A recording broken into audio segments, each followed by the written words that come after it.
اللہ کے اللہ والو، بدھپور والو، تم اہل بیت کے ماننے والے ہو، یقین جانو مدینے کے اندر ایک سائل آیا اور آ کر آواز دے کے کہنے لگا انطعم فی سبیل اللہ۔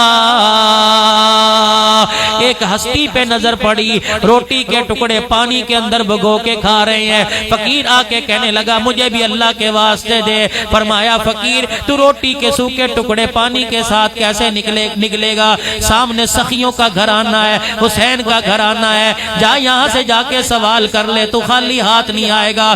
آگے ایک سخاوت والی عورت بیٹھی ہے، خاتون جنت جسے فاطمہ الزہرا کہتے ہیں، جو فقیر کی بھوک کے لیے سر کی چادر بھی اتار کے دے دیا کرتی ہے، جو سائل کے لیے بچوں کے فاقے برداشت کرتی ہے، اپنے ہاتھوں سے چکی پیس کے روٹی پکا کے دے دیا کرتی ہے۔ فقیر دروازے پہ گیا اور آواز دے کے کہنے لگا یا اہل بیت رسول اللہ انطعم فی سبیل اللہ۔ اندر سے شہزادہ حسین نکلے، تازہ پکا ہوا کھانا لا کے فقیر کے آگے رکھ دیا۔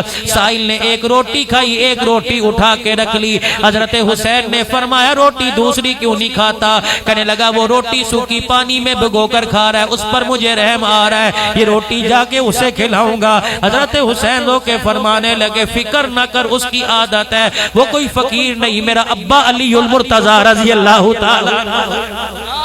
آؤ میں تمہیں اخلاق نبوت بتلاؤں۔ امام زین العابدین رحمت اللہ علیہ، حضرت حسین کا بیٹا، اللہ کی قسم تم بدھپور والو جنہیں میرے عزیزو روزانہ پتہ نہیں اخبار ملتا ہوگا کہ نہیں، لیکن میرے عزیزو تم نے اپنے بچوں کے نام بگاڑ دیے، انڈیا کی طرز پر اپنے بچوں کے نام رکھے۔ کاش تیرے گھر کے اندر بھی کوئی امام زین العابدین ہوتا جسے حسین کے گھر سے نسبت مل جاتی۔ اللہ کی قسم اگر تیرے گھر میں امام زین العابدین ہوتا، کیا پتہ اس کی جھولی میں نبوت والے اخلاق آ جاتے، کیا پتا تیری گھر کے اندر سیدہ فاطمہ جیسی بیٹی فاطمہ ہوتی، اس کے جھولی کے اندر نبوت والے اخلاق باحیا اور پردہ آ جاتا۔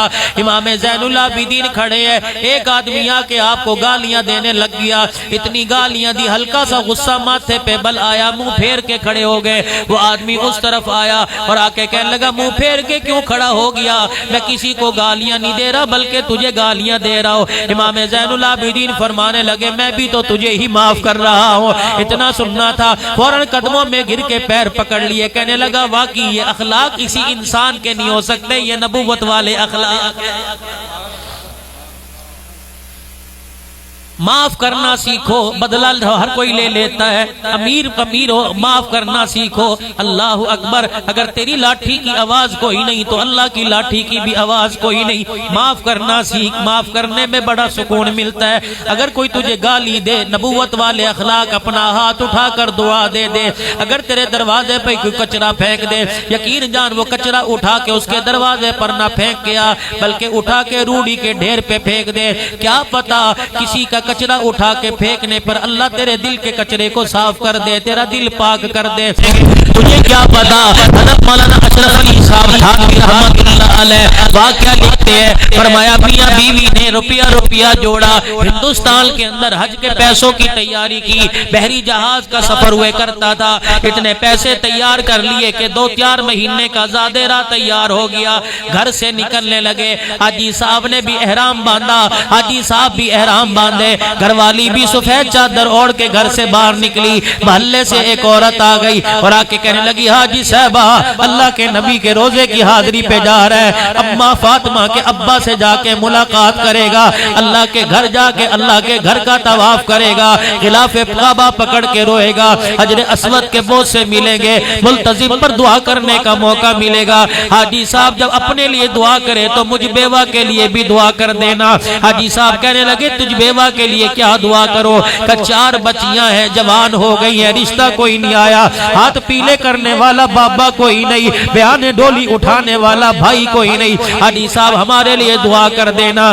حاجی صاحب نے اپنی بیوی کی آنکھوں میں آنکھیں ڈال کے دیکھا، بیوی نے حاجی صاحب کی طرف دیکھا، دونوں اندر چلے گئے۔ تھوڑی دیر میں حاجی صاحب نے جو حج کے پیسے اکٹھے کیے تھے بیوہ کے ہاتھ پہ لا کے رکھ دیے، فرمانے لگے حاجی صاحب کہنے لگے اے بیوہ ہمارے پاس تو یہی ہے، اگر تیری بچیوں کے ہاتھ لال پیلے ہو سکتے ہیں تو یہ پیسے لے جا کر لے، اگر زندگی رہی اگلے سال حج کر لیں گے، ورنہ مدینے والے کی زیارت حوض کوثر پر ہو جائے گی۔ تیری وجہ سے تو اللہ نے ہمارا حج قبول فرمایا ہے. تو نے بیوہ کے ہاتھ پر ایسی سخاوت کر دی کہ اللہ پاک نے سارے عرفات کے اندر اکٹھے ہونے والوں کا تیری سخاوت کی برکت سے حج قبول فرما لیا ہے. ایسا کام کر جاؤ کہ انسان اللہ کی قسم دنیا کے اندر نیکی کرے اور موت کے وقت اس کی نیکی کا پتہ لگ جائے کہ بندے فلاں وقت کسی ضرورت مند کی ضرورت کو پورا کیا تھا. آج تجھے دیکھ موت کے وقت کلمہ نصیب ہو رہا ہے. یہ ضرورت مند کی ضرورت پوری کرنے والے کا صدقہ ہے کہ اللہ آج تجھے عطا فرما رہا ہے.